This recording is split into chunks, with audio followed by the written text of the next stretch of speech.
नमस्कार विद्यार्थियों। हमने पहले की क्लास जो संस्कृत की पढ़ी थी उसमें हम माहेश्वर सूत्र की बात कर रहे थे। माहेश्वर सूत्रों के माध्यम से हम वर्णों का एक विश्लेषित रूप के बारे में जानकारी प्राप्त की थी। तो हम बात करें कि वर्ण किसे कहते हैं, वर्ण कौन कौन से होते हैं, कौन से वर्ण का उच्चारण स्थान क्या होता है, कौन से वर्ण का प्रयत्न स्थान क्या होता है, इस बारे में हम बात करेंगे। इससे पूर्व आपको बता दिया जाए कि रीट के सिलेबस के लिए हम संस्कृत पढ़ रहे हैं और संस्कृत विषय में जो पहली इकाई है उसका नाम है वर्ण विचार। तो सबसे पहले हमने ये जाना कि वर्ण भाषा की सबसे छोटी इकाई होती है। वर्ण की उत्पत्ति माहेश्वर सूत्रों से हुई है। माहेश्वर सूत्र भगवान शिव के डमरू से निकलने वाली 14 ध्वनियां कहलाती हैं। इन 14 ध्वनियों के अंतिम हलंत युक्त वर्णों का हलंत्यम सूत्र से इत संज्ञा होकर लोप हो जाता है। देखिए, कई से विद्यार्थी पिछली क्लास में ये प्रश्न कर रहे थे कि पाणिनि के अनुसार तो स्वरों की संख्या 9 होती है। तो हम देखिए माहेश्वर सूत्रों में आप देखिए आपको बात बताई गई थी कि पाणिनि की रचना अष्टाध्यायी के सभी सूत्रों का निर्माण माहेश्वर सूत्रों के आधार पर हुआ है। तो माहेश्वर सूत्र हम जान रहे हैं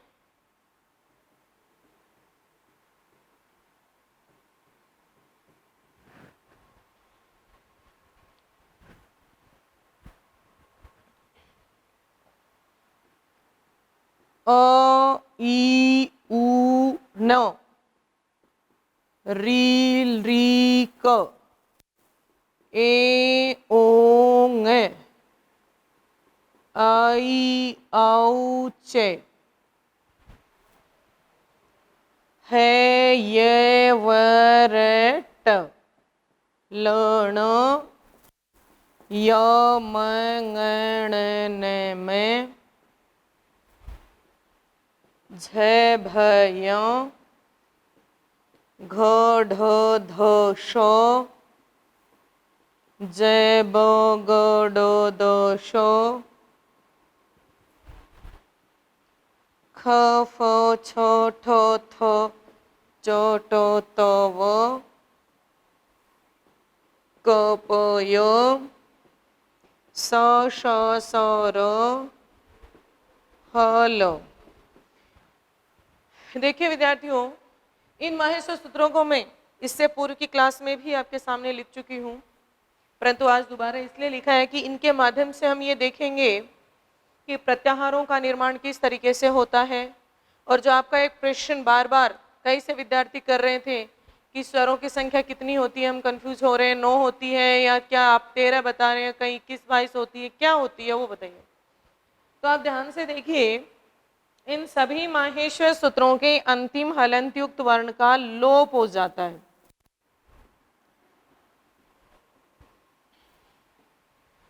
पाणिनि की रचना अष्टाध्यायी के सभी सूत्रों का निर्माण माहेश्वर सूत्रों से होता है। माहेश्वर सूत्रों से प्रत्याहार का निर्माण होता है। किसका निर्माण होता है? प्रत्याहार। यह प्रत्याहार क्या होता है? वर्णों का संक्षेपण ही प्रत्याहार कहलाता है। वर्णों का संक्षेपण ही क्या कहलाता है? प्रत्याहार। प्रत्याहार का निर्माण आदिरंतेन सहेता सूत्र से होता है। आदिरंतेन सहेता सूत्र से होता है। आदि प्रारंभिक वर्ण, अंतेन सहिता। आदि यानी प्रथम या प्रारंभिक वर्ण। प्रारंभिक वर्ण से लेकर अंतिम वर्ण के मध्यवर्ती सभी वर्णों की सहेता संज्ञा होती है।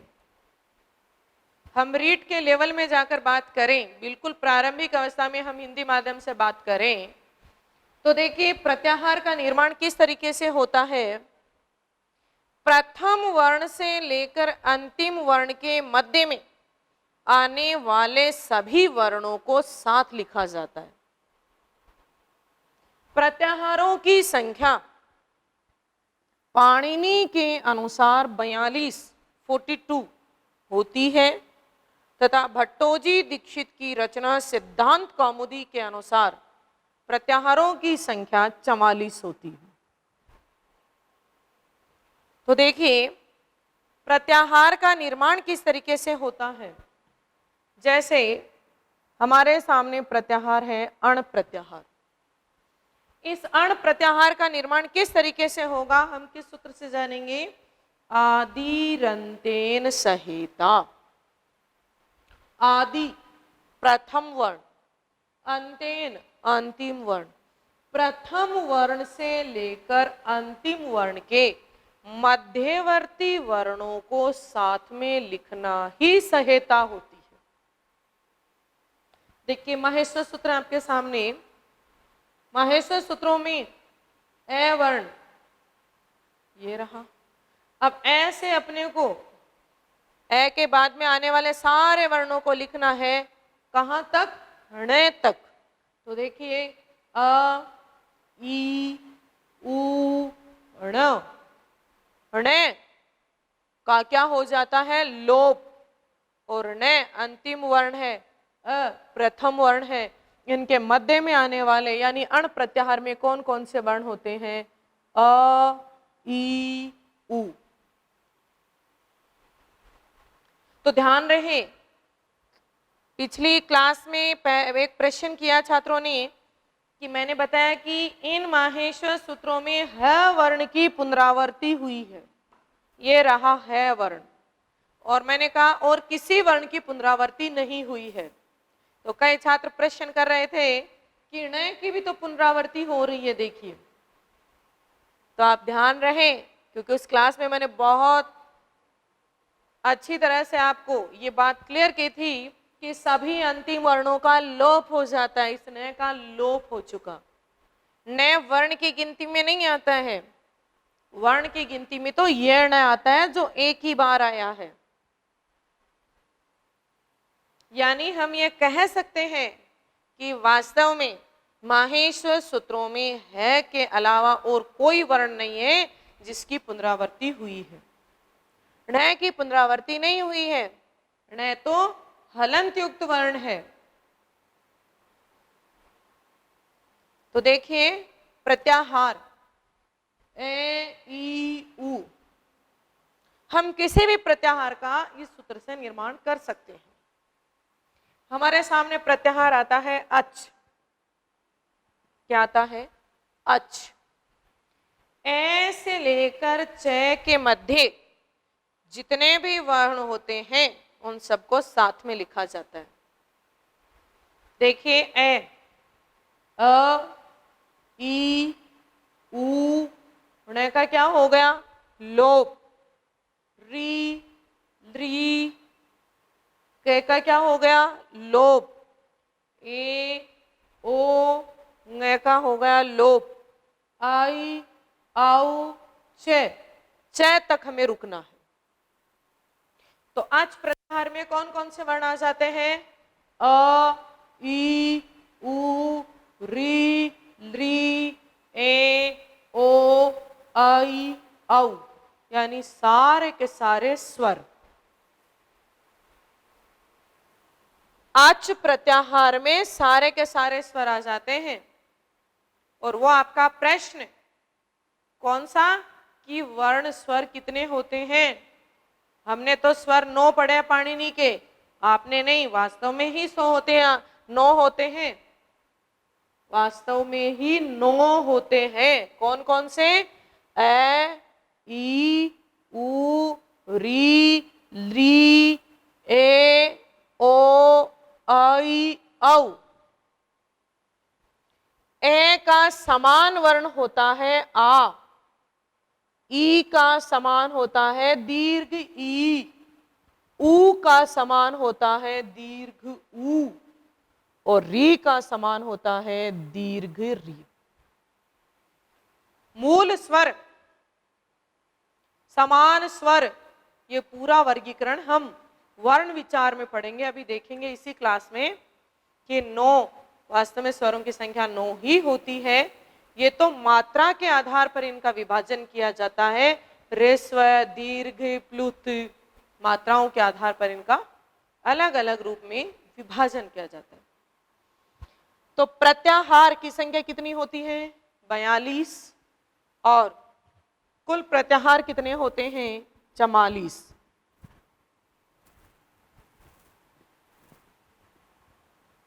पाणिनि के अनुसार प्रत्याहार 42। भट्टोजी दीक्षित की रचना सिद्धांत कौमुदी के अनुसार प्रत्याहारों की संख्या 44।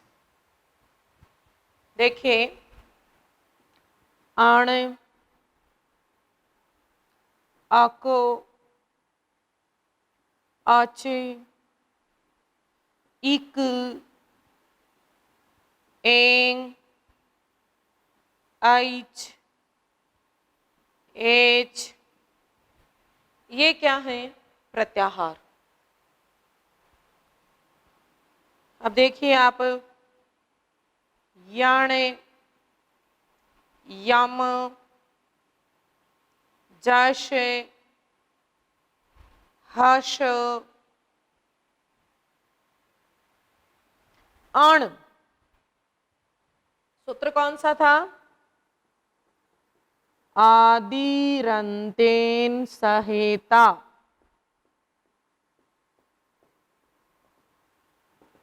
आदि वर्ण कौन सा? अ। तो माहेश्वर सूत्र हमने देखा अ, कहाँ रुकना है? न। आदि से लेकर अंत के बीच में आने वाले वर्णों को साथ लिखना है। कौन कौन से आएंगे? अ, ई, उ। अक तो कै पे रुकेंगे। अ, ई, उ, री। अच, अभी हमने देखा सारे के सारे क्या आ जाते हैं? स्वर। इक, ई, उ, री, ली।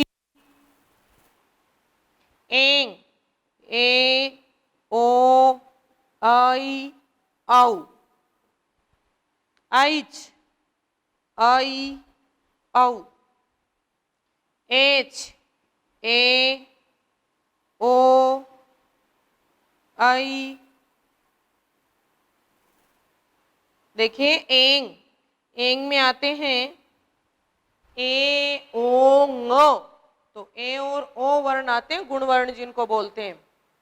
ए, ओ, ङ पे रुक जाते हैं। ये है एच, ए, ओ, ङ का लोप हो गया। आई, औ, च। यण, य, व, र, ल। यम, य, म, ङ, ण, न। जश, हर वर्ग का तीसरा वर्ण। हश, है, ये, व, रे, ले। हर वर्ग का पांचवा, चौथा, तीसरा। देखिए, आण। इस प्रकार से प्रत्याहारों का निर्माण होता है। रीट का विद्यार्थी इस बात को अच्छी तरह से जान ले, ये प्रत्याहार आपको याद नहीं करनी। इन प्रत्याहारों का निर्माण कैसे होता है ये आपको समझना है, क्योंकि प्रत्याहारों के बिना हम व्याकरण को नहीं पढ़ सकते। क्योंकि व्याकरण के जनक पाणिनि की रचना अष्टाध्यायी के सभी सूत्रों का निर्माण माहेश्वर सूत्रों से हुआ है। और माहेश्वर सूत्रों से किसका निर्माण किया गया है? प्रत्याहारों का। क्योंकि सूत्र बनाने के लिए संक्षेपण की आवश्यकता होती है। आपको क्यों पढ़ना आवश्यक है ये देखिए, एक थोड़ा सा उदाहरण के लिए मैं बताऊं। हम जब संधि पढ़ेंगे तो संधि में हम यण संधि में पढ़ते हैं इको यणची, इको यणची। इक के स्थान पर यण हो जाता है यदि बाद में ए समान अच हो तो। ए समान अच हो तो देखिए, इक ई से लेकर कै तक, यण य से लेकर न तक, अच अ से लेकर च तक। इक ये रहा इक, ई उ री ली के स्थान पर यण हो जाता है यण। ये व रे ले यदि बाद में ए समान अच यानी स्वर हो तो हम यण संधि में क्या पढ़ते हैं? ई के स्थान पर य, उ के स्थान पर व, री के स्थान पर र, री के स्थान पर ले। और इन्हीं विस्तारित रूप को संक्षेप में यानी सूत्र में लिख दिया। और सूत्र का निर्माण किससे हो गया? प्रत्याहारों से। प्रत्याहार किससे निर्मित हो गए? माहेश्वर सूत्रों से। तो ध्यान रहे, आपको ये पता होना चाहिए कि इक में कौन कौन से वर्ण होते हैं, यण में कौन कौन से वर्ण होते हैं, अच में कौन कौन से वर्ण होते हैं। यानी आपको ये नहीं कि 44 प्रत्याहार कौन कौन से हैं, ये नहीं याद करना। और इनका निर्माण हम किसके माध्यम से करेंगे? माहेश्वर सूत्रों से। इस प्रकार कई जो भी हैं, जैसे आप देख सकते हो झल है, खर है, शल है, कई प्रत्याहार यानी सभी प्रत्याहारों का निर्माण कर सकते हैं यदि हमें ये पता हो कि माहेश्वर सूत्र कौन कौन से हैं। माहेश्वर सूत्रों का निर्माण हमने प्रत्याहार बनाने के लिए या माहेश्वर सूत्रों का प्रयोग हम प्रत्याहार के माध्यम से ही अष्टाध्यायी में करते हैं। इसके बाद में देखिए, सारे के सारे ये जो वर्ण हैं, इन वर्णों को हम विश्लेषित अवस्था में जानेंगे। कौन से वर्ण स्वर हैं, कौन से व्यंजन हैं, किस प्रकार से इनका उच्चारण स्थान यानी उच्चारित किया जाता है, किस प्रकार से इन वर्णों को उच्चारित किया जाता है, इनके कौन कौन से आभ्यंतर प्रयत्न हैं, कौन कौन से बाह्य प्रयत्न हैं, ये सब हम जानेंगे। तो हमारा निष्कर्ष ये हुआ कि वर्ण की उत्पत्ति माहेश्वर सूत्रों से होती है। वर्ण की उत्पत्ति किससे होती है? माहेश्वर सूत्रों से।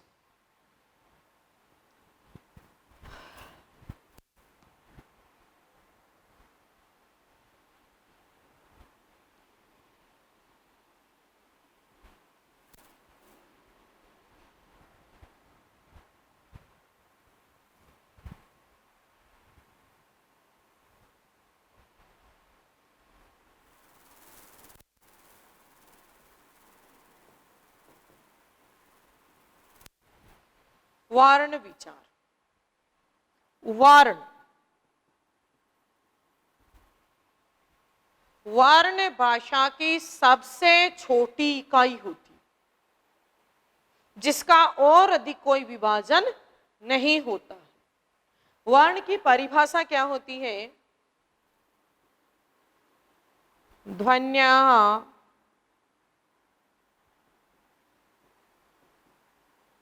लिखित रूपम वर्णम। ध्वन्यः ध्वनि के लिखित रूप को वर्ण कहते हैं। ऐसी ध्वनि जिसको लिखा जाए, ऐसी लिपि जिसको बोला जाए, उसे हम क्या कहते हैं? वर्ण। वर्ण का उच्चारण, तो ध्वनि के लिखित रूप को हम क्या कहते हैं? वर्ण। वर्ण भाषा की सबसे छोटी इकाई होती है, अतः वर्ण को ही अक्षर कहा जाता है। वर्ण भाषा की सबसे छोटी इकाई होती है, अतः वर्ण को ही अक्षर कहा जाता है। अर्थात वर्णम एव अक्षरः, वर्णम एव अक्षरः। वर्णम एव, वर्ण को ही क्या कहा जाता है? अक्षर। एक से अधिक वर्ण मिलकर शब्द का निर्माण करते हैं और शब्द सदैव सार्थक होता है। शब्द सदैव सार्थक होता है। तो शब्द का निर्माण किससे होता है? वर्ण से। वर्ण समूहम शब्द, शब्द देखिए,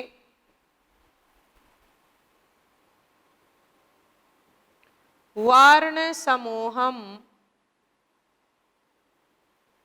शब्द।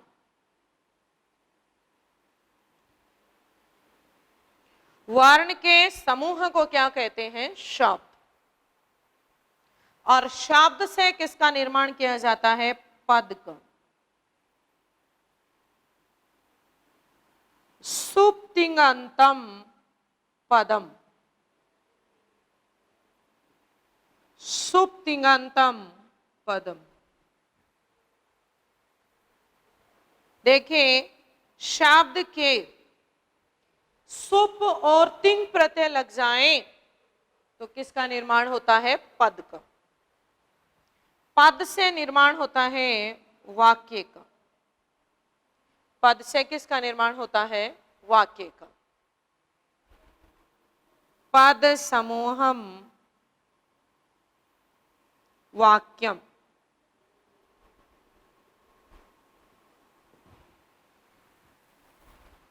पद समूहम वाक्यम। और वाक्य से ही भाषा की पहचान होती है। किसी भी भाषा की पहचान किससे होती है? वाक्य से।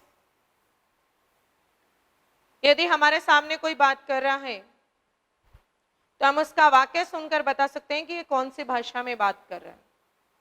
मैंने बोला राम पत्र लिखता है, मैं भोजन खाता हूं। हम वाक्य सुनकर बता सकते हैं कि कौन सी भाषा का प्रयोग किया गया है? हिंदी का।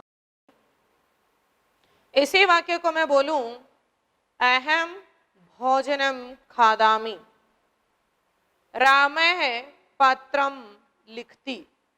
इस वाक्य को सुनकर हम बता सकते हैं कि कौन सी भाषा का प्रयोग किया गया है? संस्कृत का। तो भाषा की पहचान किससे होती है? वाक्य से। वाक्य का निर्माण किससे होता है? पद से। और पद का किससे होता है? शब्द से। शब्द का होता है वर्ण से। और वर्ण का निर्माण किससे होता है? वर्ण का निर्माण किसी से नहीं होता, क्योंकि वर्ण तो भाषा की सबसे छोटी इकाई है जिसका कोई और अधिक टुकड़ा नहीं होता है। वर्ण की उत्पत्ति माहेश्वर सूत्रों से होती है। यानी देखिए, ये एक श्रृंखला बन गई। वर्ण कहां से उत्पन्न हुआ? माहेश्वर सूत्रों से। वर्ण किसे कहते हैं? ध्वनि के लिखित रूप को वर्ण कहते हैं। वर्ण में अक्षर, वर्ण को ही क्या कहा जाता है? अक्षर। वर्ण के समूह को शब्द कहते हैं। शब्द के अंत में सुप और तिंग प्रत्यय लग जाए तो वह शब्द पद बन जाता है। और पद के समूह को क्या कहते हैं? वाक्य। अब आपका प्रश्न बन जाता है वर्णम एव खालिस्तान। ऑप्शन में आ जाए अक्षर, शब्द, पद, वाक्य। वर्ण समूहम खालिस्तान, सोप्तिङन्तम या पद समूहम। तो हमें पता रहे, ये परिभाषा ध्यान रहे आप लोगों को। वर्णम एव अक्षर है, वर्ण समूहम शब्दः, सोप्तिङन्तम पदम, पद समूहम वाक्यम। और ध्वन्यः लिखित रूपम का अस्ति। ध्वनि का लिखित रूप कौन सा है? वर्ण।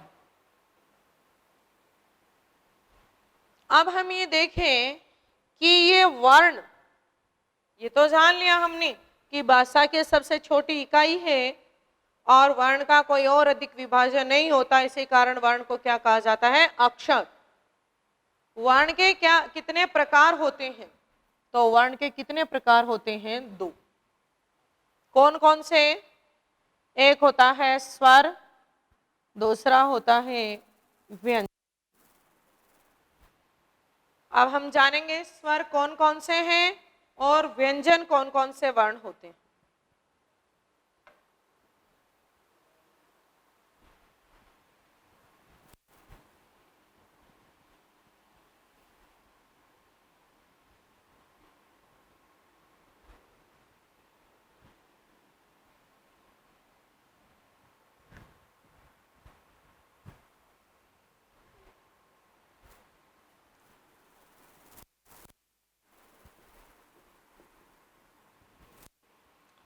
वैसे हम कह सकते हैं अच्छा है स्वराह। अच प्रत्याहार में आने वाले सभी वर्ण क्या होते हैं? स्वर। स्वयं राजन्ते,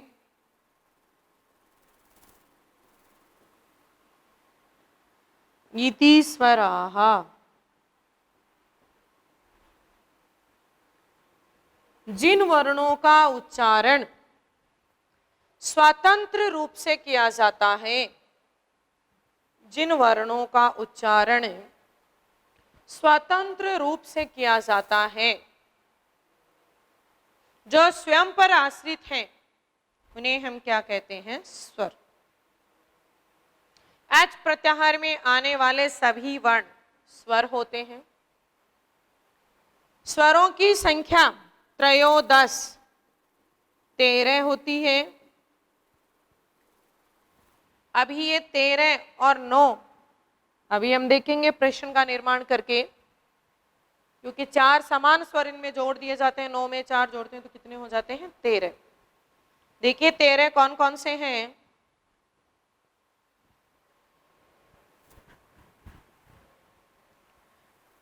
ए, आ, ई, उ, दीर्घ ऊ, री, दीर्घ री, लृ, ए, ओ, आई, औ। 1 2 3 4 5 6 7 8 9 10 11 12 13। इन वर्णों का उच्चारण स्वयं पर आश्रित है, यानी इन वर्णों का उच्चारण बिना किसी दूसरे वर्ण का सहारा या सहयोग लिए बिना किया जाता है, स्वतंत्र रूप से उच्चारित है। जिनमें देखिए मूल स्वर या ह्रस्व स्वर या लृजु स्वर कितने होते हैं? 5। लृजु, लघु 5 स्वर हैं, वो मूल होते हैं, यानी मूल जड़। इन 5 से संपूर्ण इस वर्णमाला का निर्माण हुआ है। कौन कौन से? ए, ई, उ, री, लृ।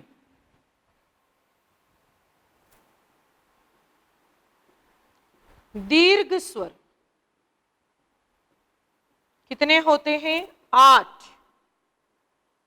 ए का दीर्घ रूप क्या होता है? आ। ई का दीर्घ रूप दीर्घी। उ का दीर्घ ऊ। री का दीर्घ री।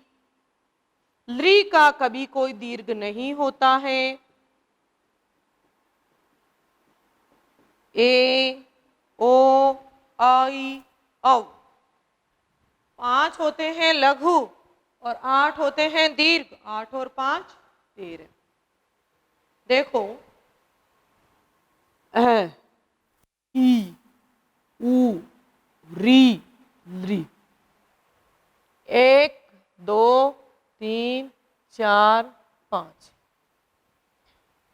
इन 5 मूल स्वरों से बाकी सभी 8 का निर्माण हुआ है। देखिए कैसे।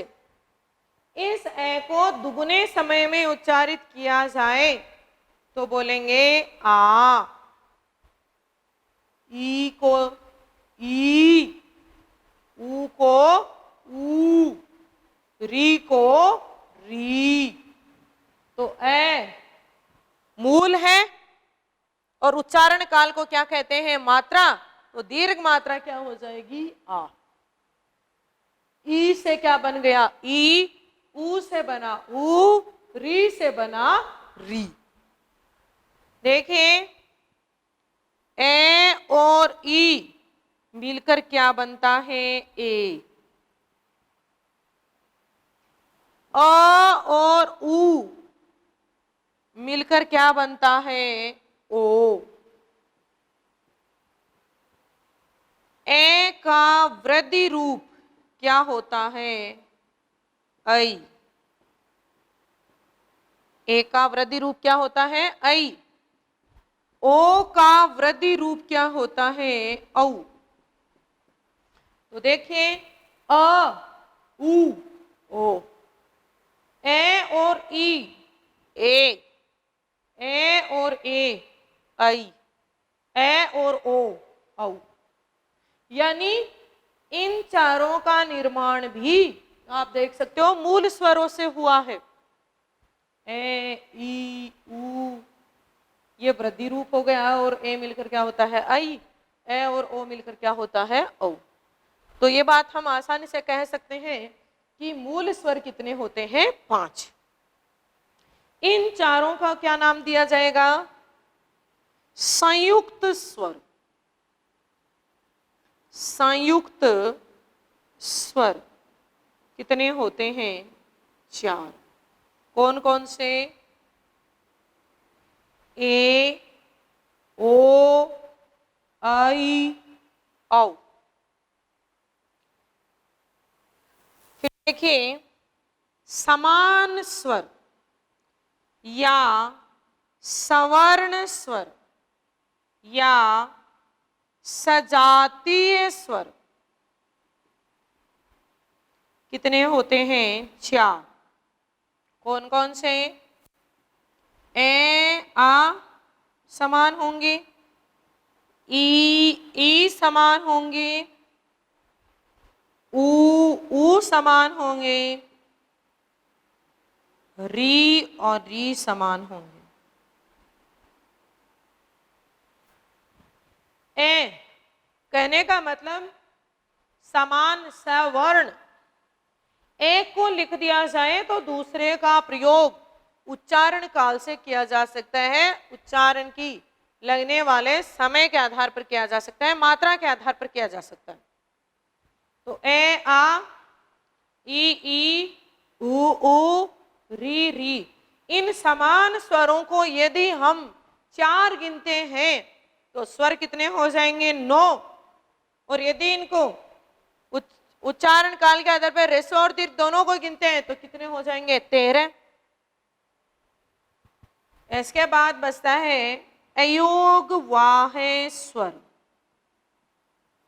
अयोग वाहे स्वर कितने होते हैं? 2। कौन कौन से? अनुस्वार और विसर्ग। अनुस्वार और विसर्ग। अयोग वाह स्वर कितने होते हैं? 2। अनुस्वार और विसर्ग। यानी अनुस्वार और विसर्ग कभी भी व्यंजन वर्णों के प्रयोग में नहीं किया जाता है। जब तक स्वर मात्रा उस व्यंजन वर्ण के लगी हुई हो तभी किया जाता है। जैसे हम आपके लेवल में जाकर बात करें तो कभी भी अनुस्वार और विसर्ग आधे वर्ण के प्रयोग में नहीं किया जाता है। आधे वर्ण के कभी भी ना विसर्ग लगता है और ना ही अनुस्वार लगता है। विसर्ग और अनुस्वार केवल मात्राओं के लगता है।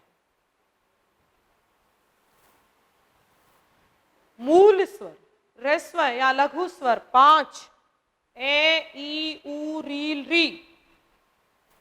दीर्घ स्वर 8, आ ई उ री ए ओ आई औ। पिछले क्लास में हमने बात की थी स्वर के मात्रा के आधार पर कितने भेद होते हैं, 3, ह्रस्व, दीर्घ, प्लुत। परंतु लौकिक व्याकरण में प्लुत स्वरों का प्रयोग नहीं किया जाता है। प्लुत स्वर 9 होते हैं जो वैदिक व्याकरण में पाणिनीय शिक्षा नामक रचना के आधार पर किया जाता है। आपको फिर अवगत करवा दिया जाए, लौकिक व्याकरण पाणिनि की रचना अष्टाध्यायी पर आधारित है और वैदिक व्याकरण पाणिनीय शिक्षा नामक रचना पर आधारित है। पाणिनीय शिक्षा एक किताब है और पाणिनि एक व्यक्ति का नाम है। तो देखिए पाणिनि के अनुसार ये स्वर 9 होते हैं, पर बार बार हम कंफ्यूज हो रहे हैं कि 9 करें कि 13 करें। बच्चों में प्रश्न, क्योंकि सेकंड ग्रेड फर्स्ट ग्रेड तो सब्जेक्ट है, अपने आप में ऐच्छिक विषय के रूप में ये सब्जेक्ट पढ़ते हैं तो क्लियर है पूरी तरह। रीट वाले विद्यार्थी के मन में सबसे बड़ा संशय यही आता है कि 9 आ जाए तो आप कह रहे हो 9 भी सही है, 13 आ जाए तो 13 भी सही है, हम करें कौन से? क्योंकि सबसे पहला प्रश्न क्लास में क्या करते हैं बच्चे, अगर दोनों ही आ गए तो देखिए हम प्रश्न के माध्यम से जानते हैं।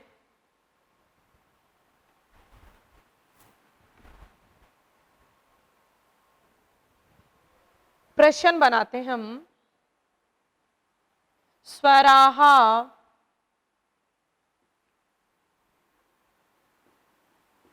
कति सन्ति या स्वर वर्णाः कति सन्ति। आपके सामने ऑप्शन आता है 9, 10, यह आ गया ए, यह आ गया ब, से आएगा 12, दे आ गया 11। तो किसी प्रकार की कोई समस्या नहीं होगी। आप कौन सा सही कर दोगे? जो रीट में पूछा भी गया है, यह प्रश्न हूबहू इसी अवस्था में, स्वराः कति सन्ति, तो कितने कर दोगे? अगर ये ऑप्शन ना आकर हमारे सामने ऑप्शन ए आ गया 10, ब आ गया 13, से आ गया 12 और दे आ गया 11, तो हम कौन सा करेंगे? 13।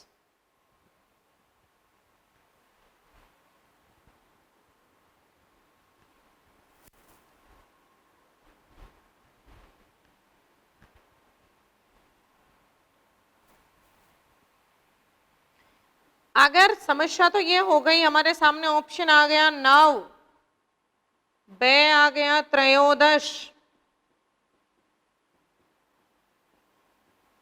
से आ गया 11 और दे आ गया 12।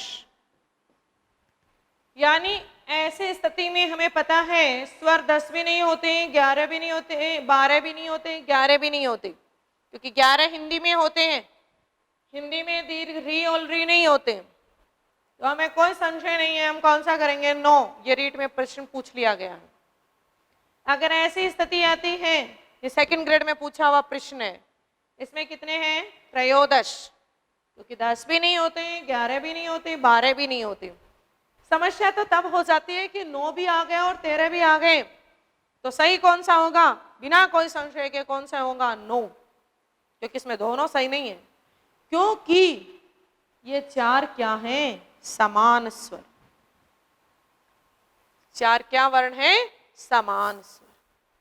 तो कौन सा सही होगा? 9। तो बार बार अपन कक्षा शुरू की तभी यही प्रश्न था कि छात्रों का प्रश्न था पाणिनि के अनुसार स्वर 9 करें 13 करें। अब कोई डाउट नहीं होना चाहिए। स्वर कितने होते हैं? 9 ऑप्शन हो तो 9, 13 हो तो 13, दोनों हो तो कौन सा सही होगा? 9।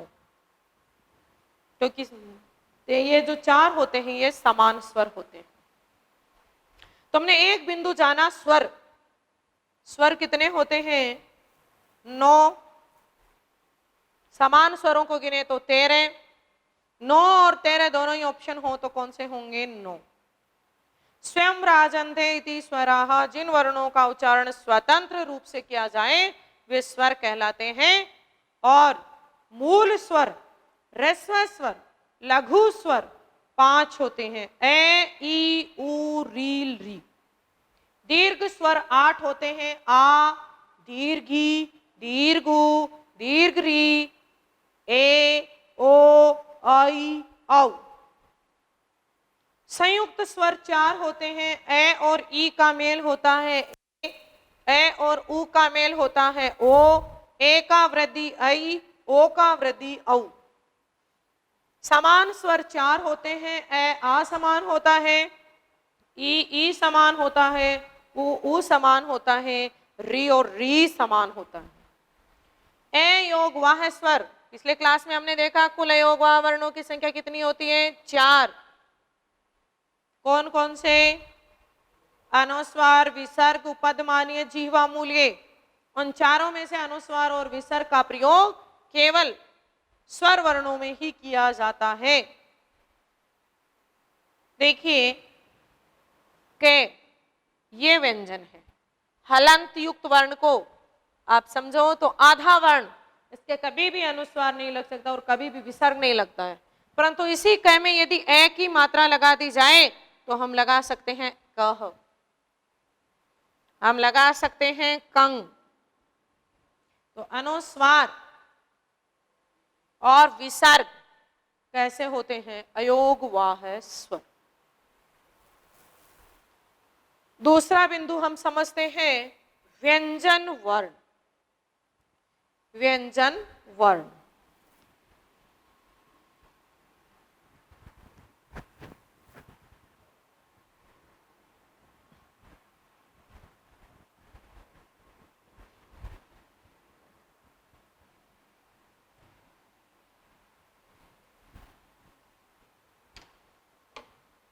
व्यंजन वर्ण हम जैसे से आगे वाले क्लास में हम व्यंजन वर्णों का वर्ण पढ़ेंगे अच्छी तरह से। इसमें हमने स्वर वर्ण और प्रत्याहार का निर्माण किस तरीके से होता है। विद्यार्थियों, आप लोग इस लॉकडाउन में घर पर बैठकर सुरक्षित रहते हुए अपना निरंतर अध्ययन जारी रखें और अपने आप में आत्मविश्वास रखें। और हमारी क्लास को आप देखिए, ये निरंतर आपका जो पाठ्यक्रम है, कंप्लीट पाठ्यक्रम आपका ऑनलाइन क्लासेस के माध्यम से संपूर्ण करवाया जाएगा। जय हिंद, जय भारत।